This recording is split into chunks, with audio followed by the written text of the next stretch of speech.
नमस्कार, नौकरी news network में स्वागत है।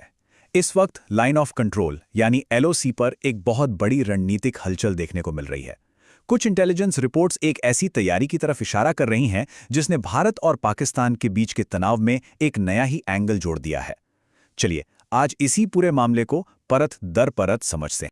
देखिए, खबर ये आ रही है कि पाकिस्तान बहुत तेजी से पाकिस्तान अधिकृत कश्मीर यानी पीओके के फॉरवर्ड एरियाज में एंटी ड्रोन सिस्टम लगा रहा है।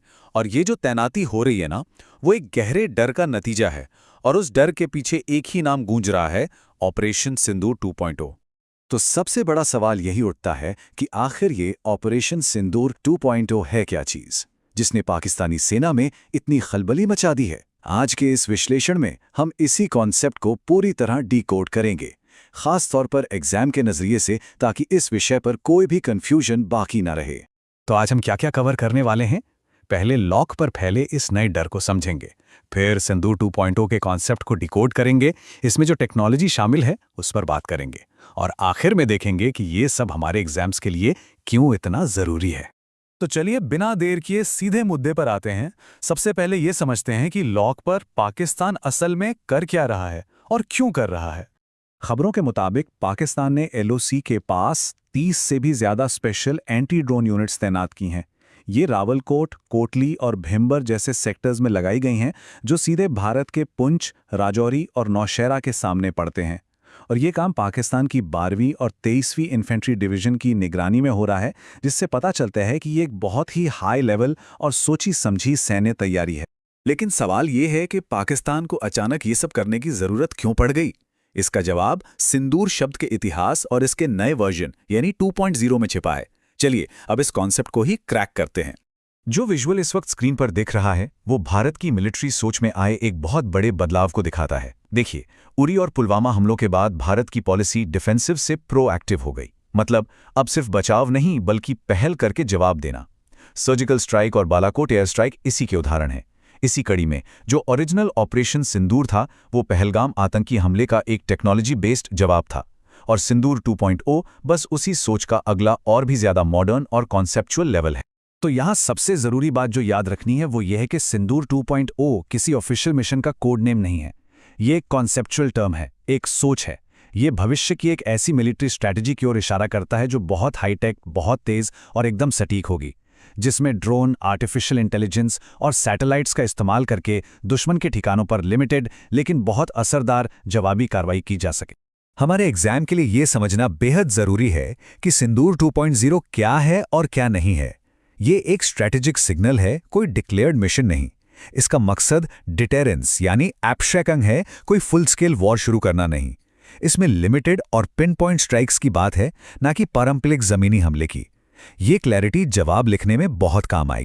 अब देखिए, सिंदूर 2.0 का पूरा कॉन्सेप्ट ही टेक्नोलॉजी पर खड़ा है, और यहीं से शुरू होता है मॉडर्न वॉरफेयर का असली खेल।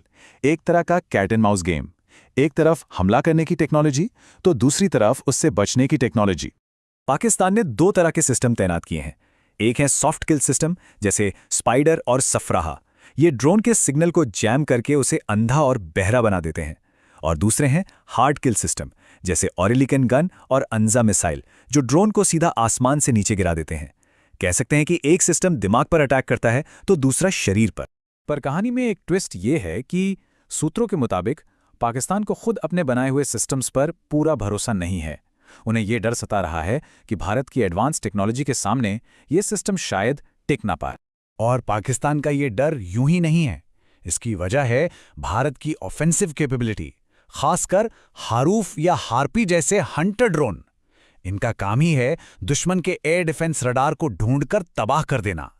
मतलब पाकिस्तान जिस रडार से भारतीय ड्रोन को पकड़ने की कोशिश करेगा, हार्पी ड्रोन उसी रडार को अपना टारगेट बना लेगा। ये वो टेक्नोलॉजी है जो दुश्मन के डिफेंस को ही उसकी सबसे बड़ी कमजोरी बना देती।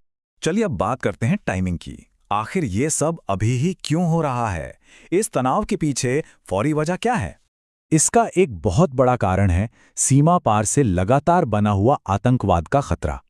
रिपोर्ट्स बताती हैं कि एलओसी के पास अभी भी लगभग 130 टेरर लॉन्च पैड्स एक्टिव हैं, जो एक बहुत बड़े खतरे का सिग्नल है। और इसकी टाइमिंग का सीधा कनेक्शन है स्प्रिंग सीजन से। जैसे ही पहाड़ों पर बर्फ पिघलती है, घुसपैठ के रास्ते खुल जाते हैं और आतंकी घटनाओं का खतरा कई गुना बढ़ जाता है। पाकिस्तान को यह अंदेशा है कि अगर इस दौरान कोई बड़ा आतंकी हमला हुआ तो भारत सिंदूर 2.0 जैसे कॉन्सेप्ट पर आधारित कोई जवाबी कार्रवाई कर सकता है। बस इसीलिए वो पहले से ही अपना बचाव मजबूत करने में लगा है। अपनी टेक्नोलॉजी की कमियों को पूरा करने के लिए पाकिस्तान अब अपने सहयोगियों चीन और तुर्की का दरवाज़ा खटखटा रहा है। वो लंबी दूरी के एयर डिफेंस सिस्टम और एडवांस काउंटर ड्रोन टेक्नोलॉजी की इमरजेंसी खरीद की कोशिश में है, जो साउथ एशिया में एक नई टेक्नोलॉजिकल आर्म्स रेस को और तेज़ कर सकता है।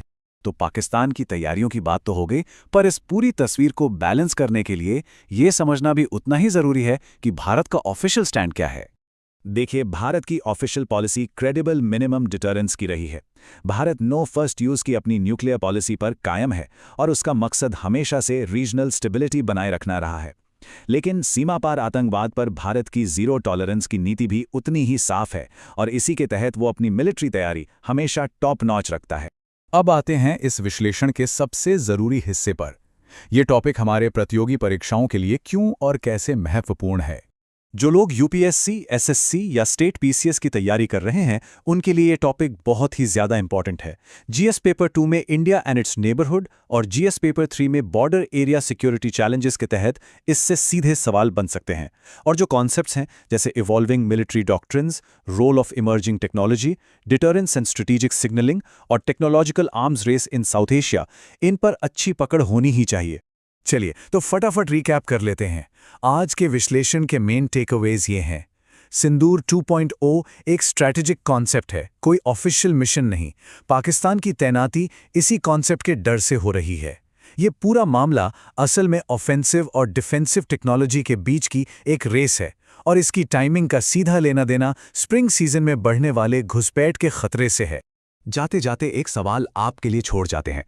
जैसे जैसे टेक्नोलॉजी लड़ाई को आसान और सस्ता बना रही है, भारत पाकिस्तान जैसे सेंसिटिव रीजन में स्ट्रेटेजिक स्टेबिलिटी यानी रणनीतिक स्थिरता बनाए रखना कितना बड़ा चैलेंज बन जाएगा, इस पर जरूर सोचिएगा।